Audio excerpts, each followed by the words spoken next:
And good afternoon, producer Susan. How are you doing today? I'm doing great, Jerzee Joe. How are you? I'm great, thanks. Hey, another squeaker at Penn State this Saturday, huh, against Villanova. Yep. What is that, 100 points in two games they've scored? Yeah, we let them score a touchdown at the last 8 seconds of the game. Okay. And there's no game next week, and they got a bye next weekend, right? Yeah, we got to rest up for the big Oregon game the Big following Oregon week. game the week after. That's a home game too. Well, Yeah, got to rest congratulations. up to Right. beat the Ducks. We got to go duck hunting. All right. So undefeated so far. All right. Yep.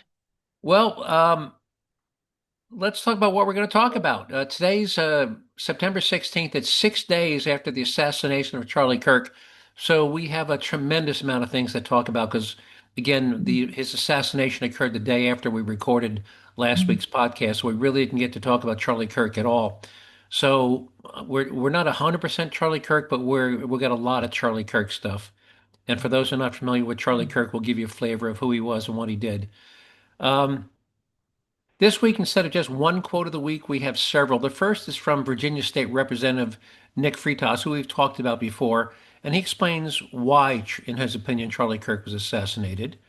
And then we have and then Charlie Kirk himself, this is before he knew he was going to be killed. He gave a little speech, what he called the growing assassination culture in this country, and how prophetic is it that he talked about an assassination culture, and less than a year later, after he gave that his views on the assassination culture, he was assassinated. And third, our Director of National Intelligence, Tulsi Gabbard, former senator, who's now Director of National Intelligence, um, she gave a great kind of farewell and tribute to Charlie Kirk. And last but not least, do you know who Charlton Heston was? Yeah. The actor. He was Ten the Commandments. Ten Commandments. Charlton Heston. Well, he was also, by the way, president of the NRA for a couple of years. Yes. And so we have a quote from him when he was president of the NRA. So we've got four different quotes of the week. Stupidest thing I've heard all week. We have two nominees. The first is a clip of a young college student who is obviously very, very bad at math, telling an interviewer how much money he thinks Elon Musk should be give to people to give to every person on Earth. And let me see if you can figure out what his flaw in his math is. And for our second nominee, we'll tell you what happened after two friends decided to take turns shooting at each other's head with a rifle to see if the Kevlar army helmet they Yeah, had I was think I really sent you that one, didn't I? You did. Okay. So they wanted to see if the helmet was really bulletproof. So they took turns wearing it and shooting at each other's head to see if they really bulletproof. Um, we have a clip of Charlie Kirk. For those who've never heard Charlie Kirk speak or debate, he's debating with somebody who says that the United States wasn't founded on Judeo-Christian principles, and Charlie Kirk kind of takes him to school on how absolutely incorrect that was. That this country was indeed founded on Judeo-Christian principles. So I think it's a great example of how Charlie Kirk would debate somebody.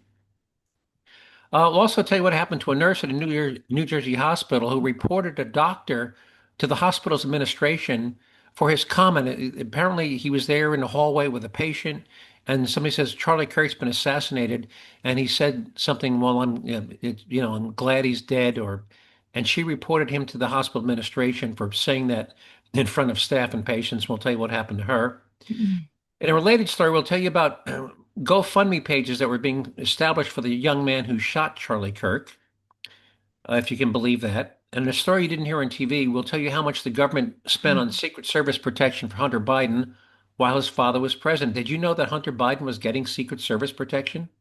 I did actually, because don't all the immediate family of presidents get Secret Service protection, They including they can spouses and children?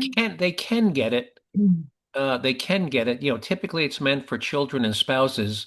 Mhm. And he's like 40 some years old. He's been Well, traveling. technically, he is Joe's child. All right. Well, we'll tell you how much they spent providing that. Anyway, um, so let's start with the quote of the week. One of our quotes of the week, and here's Nick Freitas, the state representative from Virginia, and this is a very brief clip. He tells what, in his opinion, why he thinks Charlie Kirk was singled out. One thing straight. They didn't murder Charlie Kirk because he was an extremist or a fascist or a threat to democracy or inciting violence or any of the other reasons that they're now trying to put out on X and TikTok and everywhere else. They murdered him because he was effective. He was effective. The man made incredible arguments while at the same time always trying to seek out common humanity. He might have disagreed with arguments, but he didn't hate anyone. And they murdered him. That's what happened. And I can't say that I disagree. Had Charlie Kirk not been as effective as he was in getting his points across and converting young college students to kind of leave liberalism beside, nobody would have Yeah. cared. Nobody would have shot him. So that's what happened there. Now, let's talk about, I think the next one is Charlie Kirk himself. And here's what Charlie Kirk, actually, this was only a few months ago. This is what Charlie Kirk posted on X in April of this year. So what, April, May, June, July, August, 7 months ago. This is what Charlie Kirk posted. And this is a quote. He said, assassination culture is spreading on the left. 48% of liberals say it would be at least somewhat justified to murder Elon Musk, and 55% said the same about Donald Trump. In California, activists are naming ballot measures after Luigi Mangione, which is the guy that murdered the United Healthcare CEO. The left is being whipped into a violent frenzy. Any setback, whether losing an election or losing a court case, justifies a maximally violent response. This is the natural outgrowth of left-wing protest culture, tolerating violence and mayhem for years on end. The cowardice of local prosecutors and school officials have turned the left into a ticking time bomb. And that's what he said about the assassination culture just 7 months ago. And how prophetic was it that he became a victim of that same assassination culture? Yeah, I just don't understand where murder is acceptable, when this type of violence is acceptable. The Luigi Mangione was in court again today, and the people who are just out there, I guess one of his charges of terroristic threats was actually dropped, and people are cheering. Like, Yeah, I he know. It's killed a man in cold blood. Yeah. Our planned it, insurance premeditated. companies He planned evil. it. He planned it days and weeks in advance. It Yeah. was premeditated. Yeah. Our insurance companies evil. Yeah. But that was a human being. Yeah, and killing him isn't going to change anything. No. So yeah, but people remember, and they set up GoFundMe pages for him when he Oh, was first yeah. arrested. Yeah. I just don't understand why this level of violence in this country. You don't have to. A lot of people didn't agree with Charlie Kirk. That's fine, but you, to murder somebody Well, over it? well, again, he said it. He said it the best. He said this is a natural outgrowth of left-wing protest culture that tolerates violence and mayhem for years on end. The cowardice of local prosecutors and school officials have turned the left into a ticking time bomb. Mhm. It because you try a little, hey, that we got away with that, we got away with that, and it's just become one of these progressive things. Give an inch, they take a foot, and there are people, in any group of 70 million people, you're always going to find some on the fringe who are willing to take it too far, and unfortunately, I think there's more of them out there. No, how many more? Is it two? Is it 20? Is it When you look at the 200? number of people who are putting Luigi Mangione up on a pedestal, and the number of people who are celebrating Charlie Kirk's death, Death. yeah, I just don't understand. Yeah, it's These are scary humans. These it's that they, scary that there are so many people out there who celebrate that and who advocate it, and then there's the extreme few who are willing to take that and translate it into action. On a nicer note, here's Tulsi Gabbard kind of giving a eulogy and again, she was a former U.S. Senator. She's now the United States Director of National Intelligence. And here's Tulsi Gabbard giving a very brief kind of eulogy for Charlie Kirk. Those who are full of anger and hopelessness and hate right now, some of them protesting outside this hall today, unfortunately, they do not have the spiritual happiness that Charlie experienced. They're empty. And this is where their anger is coming from. It is their rejection of God, their desire to be God, and therefore they have made God their enemy. I have hope today. that every one of us will do our best to shine the light of God's love in our lives and in our work, that we will treat each other with aloha, respect, and stand strong and unshakable in the defense of our God-given rights and freedoms. May God bless you all. May God bless this great nation. Aloha. So what do you think of Tulsi's speech? Yeah. Spot on. Yeah. Spot on. Mhm.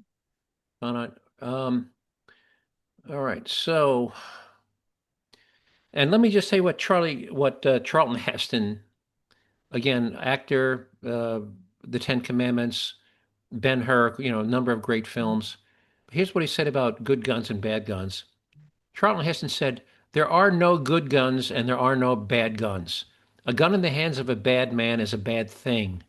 Any gun in the hands of a good man is no threat to anyone except bad people." And I think that pretty much sums it up. Guns are inanimate object. I've had some guns I've owned since I've been 18 years old, and none of my guns have ever done anything bad. So it's not the gun; it's whose hands they're in. Yeah. So again, there are no good guns, there are no bad guns. A gun in the hands of a bad man is a bad thing. Any gun in the hands of a good man is no threat to anyone except bad people.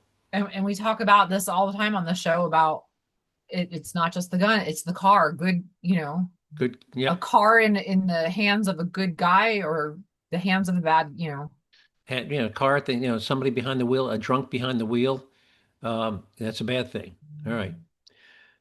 So let's talk about the stupidest thing I've heard all week. Again, I mentioned we have two nominees. The first is this young college student who's apparently very bad at math. And you tell me, now listen, now he starts off by saying he's talking to this reporter. Now remember, Elon Musk at the time he reported this has $200 billion. And here's what he thinks Elon Musk should do with his money and how much he would have left. If there's 10 billion people out in the world and Elon Musk has $200 billion, can't he just give everyone $1 billion and he'll still have $190 billion left? Clearly he didn't pass math. He says there's 10 billion people, and if Elon Musk gave them each $1 billion, he'd still have 190 billion left. No, Yeah. After he gave the first 200 people, he would have no money left. Yeah. So let me play that one more time for you. There's 10 billion people out in the world and Elon Musk has $200 billion. Can't he just give everyone $1 billion and he'll still have $190 billion left over? What? Isn't that concerning though? It's concerning that he doesn't know how to do basic math. I mean, simple logic. If you're going to give everybody $1 billion and you only have 200 billion, after the first 200 people get their $1 billion, Yeah. how much would he have left? Zero. Yeah. So the 201st person gets nothing. All right. So that was our first nominee for stupidest thing I heard all week. Now the second one, I think you did send this to me. So two guys apparently, the U.S. Army military helmet has a Kevlar lining, supposed to be able to stop a bullet, right? Yeah. So they wanted to test it to see if it was actually going to be able to stop a bullet. So they decided to take turns wearing the helmet and shooting at each other's head with a rifle. And of course, one of them died. Now, how many other ways could you think? And these were grown men, by the way. These guys were in their late 20s. If I remember the article correctly, they were 34 and 37 years old. Right. Now, if you wanted to test it, how many other ways could you think to test it? Put a helmet on a watermelon. Yeah, put a helmet on a watermelon or a cantaloupe, right? Yeah. But no, I don't know whether the guy died because the guy with the rifle shot too low and missed the helmet and shot him in the head, or simply the concussive force, impacting the side of the helmet. Either way, this is Darwinism at its finest. Darwin, yeah. So which one of those two is the stupidest thing? The guy who thinks Elon Musk could get everybody on Earth $1 billion? I think those two grown adult men shooting at each other, that's Darwinism. I think that other boy, he needs to learn how to do basic math. All right. So you vote for the two guys who were... No, that's just Darwinism at its finest. I think the stupidest thing is that boy who doesn't know how to do basic math. Basic math, all right. Or simple logic. Not even math, it's simple logic, by the way. All right. So let's now, for those who've never heard, and I know we've played Charlie Kirk on this podcast once or twice in the past, but for those who haven't heard Charlie Kirk or don't remember, here he is debating uh, actually two people who say that the United States is not the founders didn't base this country on Judeo-Christian principles. And here we go. So the first voices you'll hear will be one of these guys that's arguing with him. Because the Declaration only refers to God four times. The Constitution doesn't refer to God at all, and it only articulates the structure of government. So first of all, remember that we were a collection of states and colonies, and you need to read the state constitutions before anything else. 9 out of 13 of the original states required you to be a Bible-believing Christian to serve in government at the time of the founding. All 13 out of 13 required a declaration of faith. 9 out of 13 required you to be a Protestant, except Maryland, which was Catholic, which still required a declaration of faith. Almost every single one of the original state constitutions, Pennsylvania included, they had, I profess Lord and Jesus Christ as my Lord and Savior in the original state constitutions. You remember, we're a collection of states before that. Secondly, 55 out of 56 of the original signers of the Declaration were Bible-believing, church-attending Christians. So common law is inherited from Blackstone, who was Christian.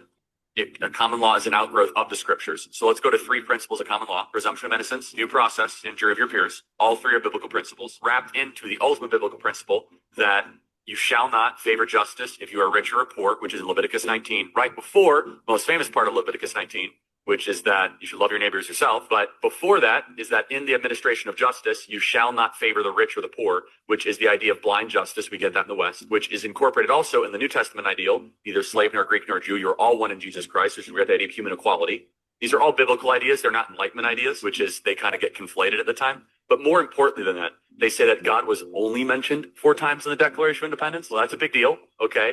Laws of nature and nature's God. The last paragraph of the Declaration reads as a prayer. It says, we appeal to the supreme judge of the universe. Who's the judge of the universe? Jesus Christ. As it says in Revelation, that Jesus will judge the earth on his throne. So in the Declaration, they were praying to Christ our Lord as a prayer very specifically. Thirdly, as I said on the stage yesterday, Deuteronomy was by far the most quoted book, religious or non-religious, in the time of the founding when they were putting together the Constitution, more than John Locke, more than Montesquieu, more than Blackstone. So the book of Deuteronomy, which talked about laws, customs, traditions, it was Moses' farewell address as he's about to say goodbye, say, hey, good luck in Canaan, guys. Here's how you should set up your form of government. But finally, and most importantly, let's look at actually what the founders said. John Adams famously said the Constitution was only written for a moral and religious people. It was wholly inadequate for the people of any other. The body politic of America was so Christian, was so Protestant, that our form and structure of government was built for the people that believed in Christ our Lord. One of the reasons we're living through a constitutional crisis is that we no longer have a Christian nation, but we have a Christian form of government, and they're incompatible. So you cannot have liberty if you do not have a Christian population. So what did you think of his analysis and opinion of the Declaration of Independence and the Constitution? Yeah, there was something on the news this weekend. It must not have been 60 Minutes. It might have been CBS Sunday Morning. They did a thing about the Constitution and all this. And I think one of the things I think that has evolved over time is that it makes this reference to God.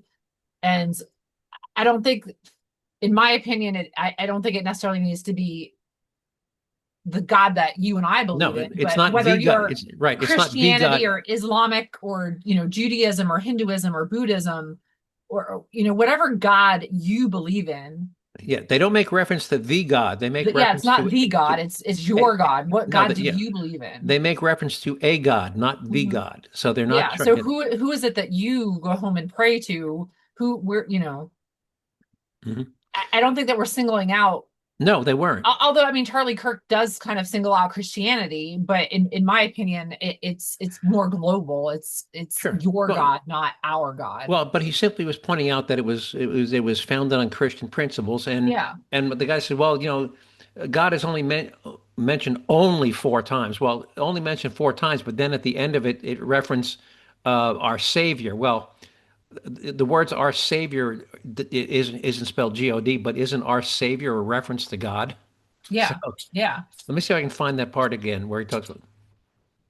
Let's see if I can find that part. The most famous part of Leviticus 19, which is that you shall not favor justice. The common law is an out. Secondly, 55 out of 56 of the originals. Well, I don't want to take us through it again, but I think he does a pretty good job of saying that our founding documents, the Declaration of Independence and Constitution, Yeah. absolutely recognize the existence of a God and incorporated, because he talks about Moses, which is Old Testament, which is Jewish, Judeo. So it's not just Christian principles, it's Yeah. Judeo-Christian, because he talks about Leviticus and the Old Testament. So I think he makes it quite clear that the founders uh, designed our form of government around biblical principles.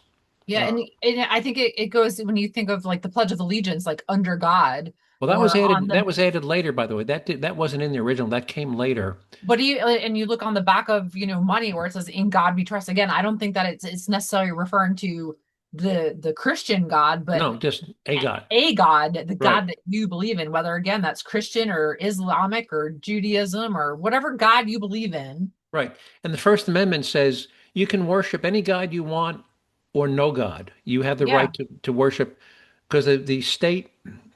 Now, by the way, in England, they have the Church of England, and the founders went, even though they believed in a God, the founders went out of the way to say the government shall never, ever establish a religion, or force you to comply with it, which means if you want to worship Satan, you are free to worship Satan. And the First Amendment of the Constitution gives you the right to worship any God you want, including Satan, Mhm. or no God.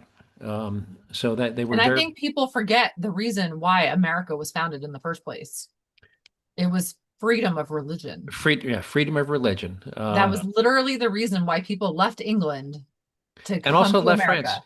Do you know who the Huguenots were? Yeah, but again, they fled Europe for Right. America because of freedom of religion. By the way, and for those who have never heard the word, the Huguenots were French Protestants who, and again, France was primarily a Catholic nation, Mhm. and they were being persecuted. So the Huguenots were French Protestants who fled France, and a great many of them settled in New Jersey. Mhm. There's actually a church on the Green in Hackensack, New Jersey, Mhm. that I grew up near, which was founded by the Huguenots. Anyway, French Protestants. But Um, literally, why our country exists today is freedom of religion. there's freedom of religion. Yes, that's one of the great that I think sets us apart from a great many other countries. Freedom of religion, because many, certainly in Islamic countries, you're not free to. Well, they actually build their laws and punishments. They actually will stone women to death Mhm. for infidelity. I mean, can you imagine being stoned to Yeah, death? That's your punishment. Um, they actually take, punishment right from the Bible in terms of, stoning people to death and beheading and cutting off hands, eye for an eye. So no, we don't take it as far as many countries do. Um, I want to move on. We still have a lot to go through. This happened in New Jersey 2 days ago. Um, uh, well, I'm sorry. This story broke 2 days ago, but last week, when the news broke that he'd been killed on Wednesday, there was a nurse and a doctor and some patients. Mhm. And then when somebody came in and said Charlie Kirk's just been assassinated, Dr. Matthew Jung cheered and praised the murder. He reported to have said, "I hated Charlie Kirk. He had it coming. He deserved it," the bariatric surgeon allegedly said. Well, the nurse was aghast that he spoke that in front of not only the rest of the staff, but in front of a patient. So she Mhm. reported his conduct to the hospital administration. So did the hospital suspend the doctor? No, they suspended her. Yeah, Yeah. that's wrong. Anyway, since that story first aired, however, the doctor has resigned and the hospital has reinstated the nurse with no Good. lost pay. But yeah, talk about the knee-jerk reaction. You report the doctor Hmm. for his unprofessional conduct. And by the way, the Hippocratic Oath, first do no harm. You're not Oh, supposed to be yeah, cheering the death of another human being. And this guy, quote, he had it coming, he deserved it. How is that consistent with your Hippocratic Oath? exactly. And again, he's free to not like Charlie Kirk. He's free to disagree with Charlie Kirk. Yeah, He's free to hate Charlie Kirk, but to, again, basically wishing him death, death. especially as Right. a doctor. Yep. Now, as if that doctor wasn't sick enough, now this story came and went.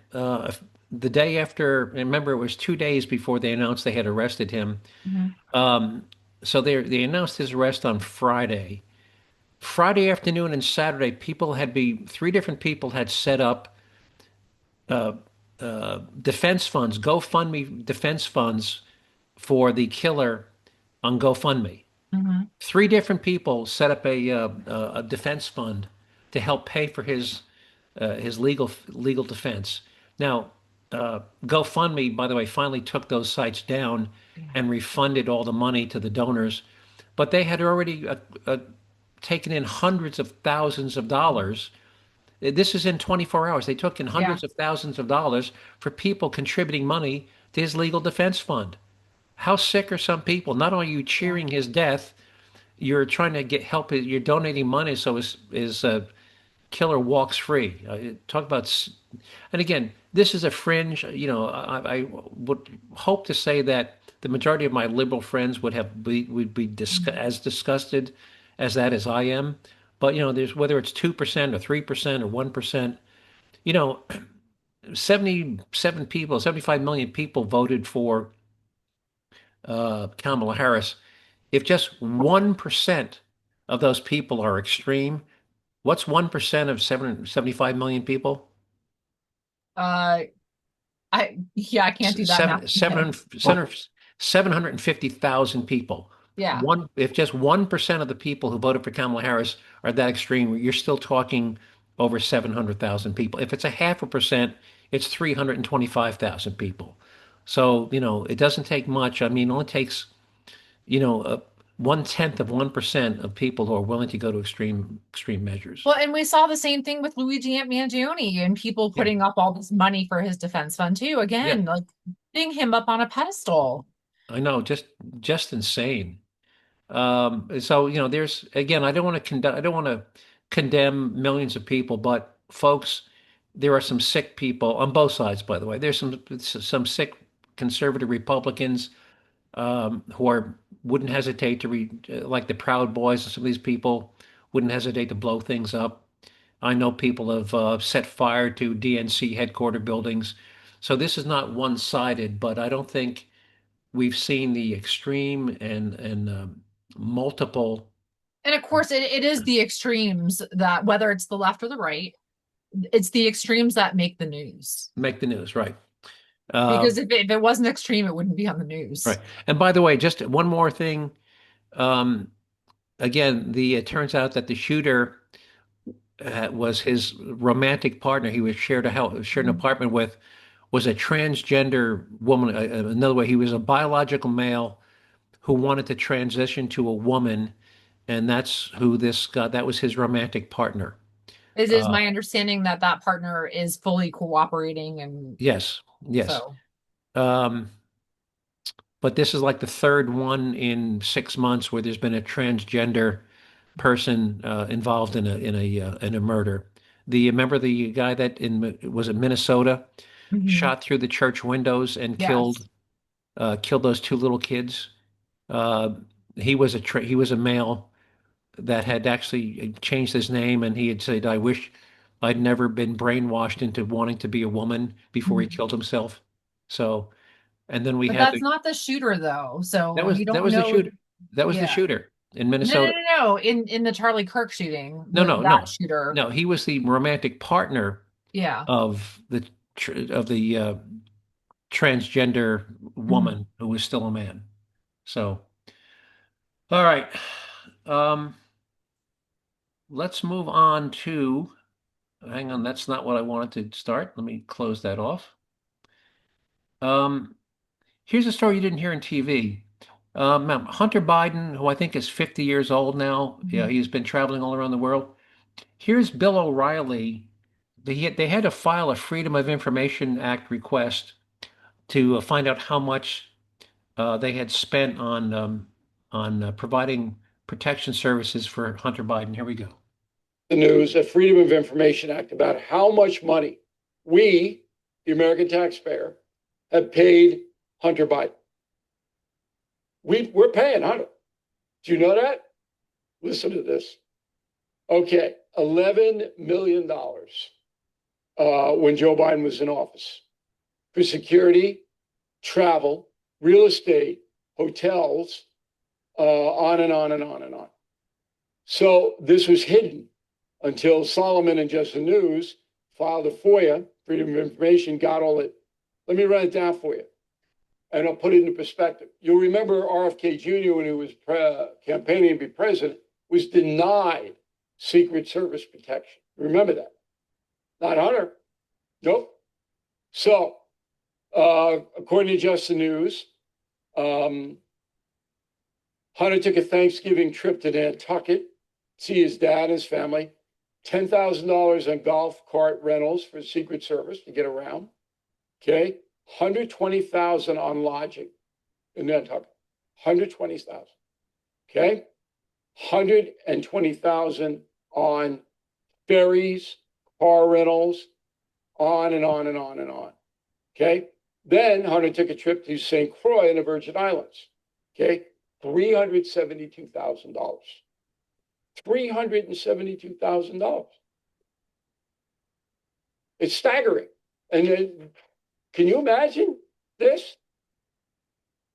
Taxpayer money going, this is Hunter Biden. He's in the Caribbean. We're paying for it. $18,000 for a 2-day trip to Santa Barbara. $10,000 for one night in Arlington, Virginia. $170,000 for a 2-day trip to Wilmington, Delaware. And by the way, Wilmington, Delaware, I'll cut it off there. That's where his father had a house. So Yeah. 75,000 for a 2-day trip to his father's house in Wilmington. Anyway, so that's $11 million of taxpayer money spent guarding Hunter Biden. All right. I'm going to move. We only got about 5 minutes left. All right. Well, I'll play real quick. Here's why we're going to move on to our tax. You want to add anything before we get to taxpayer relief shots? No. All right. Here's what we call in taxpayer relief shot. I'll make this really quick. Santa Rosa County Sheriff. Somebody's breaking in your house, you're more than welcome to shoot them in Santa Rosa County. We prefer that you do, actually. Hopefully, you'll save the taxpayers money. All right, this one comes to us from Broward County, Florida. But it seems like Florida and Texas are two places you don't want to try to rob people. So 2 armed thugs rob a customer outside a convenience store, go into the convenience store, rob the clerk. Unfortunately, when they come back out, the customer they robbed was still there. And in the meantime, he went over to his truck and got something out of his truck. What do you think he got out of his truck? A gun. Here we go. The names of the men involved in a robbery that turned violent outside of a 7-Eleven in Dania Beach. One man is dead and another hospitalized after a customer opened fire on the robbers. NBC6 reporter Amanda Placencia has the details from Dania Beach. Deputies say that 2 men tried to rob this 7-Eleven and then a customer. It then turned into a confrontation as a customer got involved. A customer took matters into their own hands after deputies say 2 masked men tried to rob him and a clerk at gunpoint at a gas station convenience store. It happened just before 7 p.m. this past Saturday at the 7-Eleven store along Sterling Road near Phippen Waiters Road in Dania Beach. I live right around the corner. And it is scary. This man says it was frightening that this happened steps from his home. The guy was robbing the place, tried to rob one of the customers, and when he come back out, the other guy in the car shot him. According to the Broward Sheriff's Office, the robber, who was identified as 19-year-old Justin Kessel, robbed the male customer first in the parking lot. Next, deputies say Kessel robbed the clerk, and as he was leaving the business with a cash register, the male customer had grabbed his gun from his car and shot him. Kessel was injured and taken to the hospital. Then deputies say the second robber, 40-year-old Melvin Presley, got into a car and tried to run over the customer with his SUV. Fearing for his life, the same customer shot at him too. Bullets pierced through the car windows, hitting the driver. A Honda SUV was found a few blocks away, and Presley did not survive. Investigators combed through broken glass and bloody clothes as over a dozen evidence markers were placed on the ground. Deputies detained the customer for questioning, and he was released. The Broward Sheriff's Office is still investigating the circumstances surrounding this shooting. They are working with the Broward State Attorney's Office to determine if any charges will be filed for that customer. Reporting in Dania Beach, Amanda Placencia, NBC6 News. So what do you think of that one? Yeah, don't mess with Floridians or Texans. Oh, Texan. All right. Well, before we wrap up, anything you want to add on this kind of sad podcast? Yeah, I just don't know what's coming to this world. You and I both. Let's hope there's maybe some people to bring some people to their senses, and maybe they'll reject violence. Mm-hmm. But it's just so sad that some people feel that they need to silence people's words with a I bullet. mean, debate is good, right? It what makes like, but yeah, why can't we just agree to disagree and debate each other civilly? And I mean, that's another beautiful thing about America is we have freedom of speech. We can say what we want to say. Yeah, there's a quote that sometimes get attributed to Voltaire, which, and I believe it was an American woman who paraphrased it, but she said that I may not agree with what you say, but I will defend to the death your right to say it. Yeah, you say it, and it's so sad we've moved so far away from that. But anyway, we're running short of time. It's been a sad podcast. I hope some of you who hadn't ever heard of Charlie Kirk learned a little bit about him. He did get J.D. Vance took Air Force Two and picked up his coffin in Utah and flew it back to his home in Arizona. And he'll be speaking at his funeral this weekend. But anyway, so I want to thank everybody who listened to this podcast for giving up 30 minutes out of your day to listen to me ramble on about the things that I find of interest and importance. And I hope you found those topics as interesting and important as I did. And if so, I hope you continue to listen to this podcast in the weeks and months to come. If you want to see some of the materials and story links you heard me talk about today, give producer Susan a day or two, and you'll be able to find them on the Jerzee Joe website at jerzeejoe.com. That's J-E-R as in Robert, Z as in zebra, E-E, J-E-R-Z-E-E, Joe.com. If you want to email me with a comment, question, suggested show topic, or you'd like me to send one of these links directly to your email inbox, just send me an email to Joe at jerzeejoe.com. Just remember to spell Jersey with an R, a Z, and two E's. And with that, producer Susan, if you've got nothing else, we'll sign off and talk to you next week. All right. So you take care. Bye-bye.